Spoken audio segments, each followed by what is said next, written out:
One absolute gut punch, Canadiens fans. Are you as utterly deflated as I am, watching a prime defensive target, a former 6th overall pick, slip through our fingers for what many are calling a bargain price? Or are you holding on to a sliver of hope, trusting in Kent Hughes' long-term vision, even as the market moves around us? Because let me tell you, the news that broke this past Saturday, confirmed in the context of November 2025, has left a bitter taste in the mouths of many Habs faithful. David Jiricek has been traded, but not to Montreal. Instead, he's off to the Minnesota Wild, and the question echoing to the center bell is a painful one. Why didn't Kent Hughes make that deal?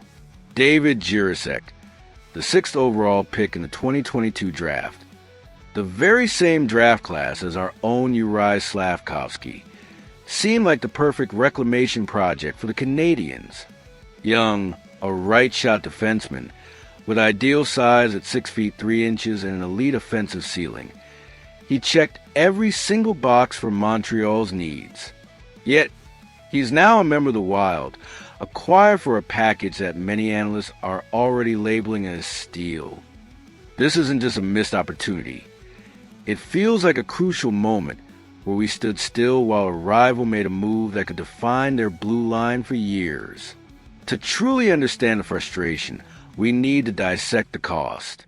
The Minnesota Wild acquired Jiricek by sending Columbus Demon Hunt, a good but not elite third-round defensive prospect, a 2025 first-round pick, top 5 protected, sliding to 2026, a 2027 second-round pick, and 2026 third and fourth-round picks.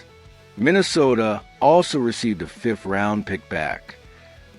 At first glance, it might seem like a lot of draft capital, but as a specialist from the Hockey News brutally analyzed, but look closer. The Wild didn't give up any core roster players, no untouchable prospects like Wallstedt or Urov. They got a 20-year-old defenseman with top 6 pedigree for a handful of lottery tickets and an AHL defenseman, Hunt. Could the Canadiens have matched that? Absolutely. The Canadiens, with their surplus of draft picks and defensive depth on the left side, like Jordan Harris or Jaden Struble, could have easily put together a similar package, perhaps even substituting one of our own prospects for Demon Hunt. The assets were there, the will, it seems, was not. So, why did the Canadiens stand pat? Why didn't Kent Hughes pull the trigger? 2 theories are circulating in the Montreal rumor mill. Theory number 1, internal evaluation.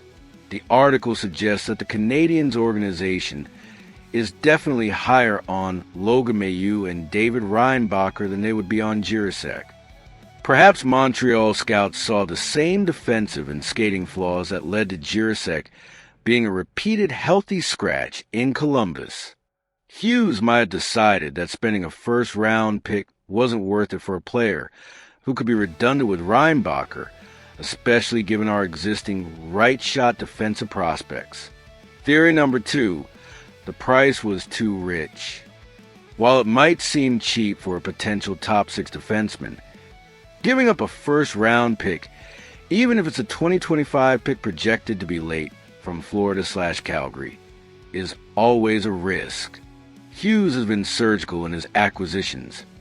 Doc Newhook Lane, preferring to pay for certainty or clear offensive upside.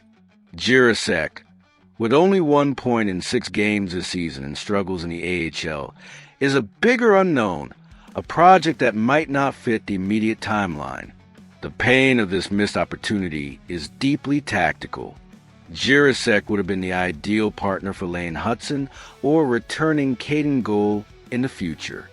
On the right side, with Reinbacher's injury and the uncertainty surrounding Justin Barron's ceiling, Jiricek offered an elite insurance policy. He possesses the booming slap shot and the ability to control the blue line that is sorely missing on our power play when Matheson isn't on the ice. Now, the Canadiens will have to watch Jiricek develop in the Western Conference, potentially blossoming into the player we desperately need, while we continue our frustrating search for defensive help on the market.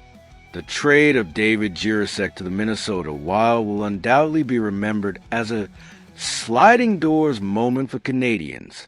If Jiricek becomes a minute-munching monster he was projected to be at the draft, Hughes' decision to hold on to his picks will be harshly criticized, a glaring misstep in our rebuild. If he continues to struggle, Hughes will look like a genius for not biting the bait. Either way, the opportunity to add an elite talent for future assets is past, and the Canadiens are left with the same lingering gaps on defense. This was a gamble we chose not to take, and only time will tell if it was prudence or a profound mistake. What do you think, Habs Nation? Was Ken Hughes right to pass on David Jiricek? Or will this be a decision that haunts us for years to come? Let us know your thoughts in the comments below. Hit that like button if you're still holding out hope for our blue line, and make sure you're subscribed for all the breaking news and analysis. Go Habs go!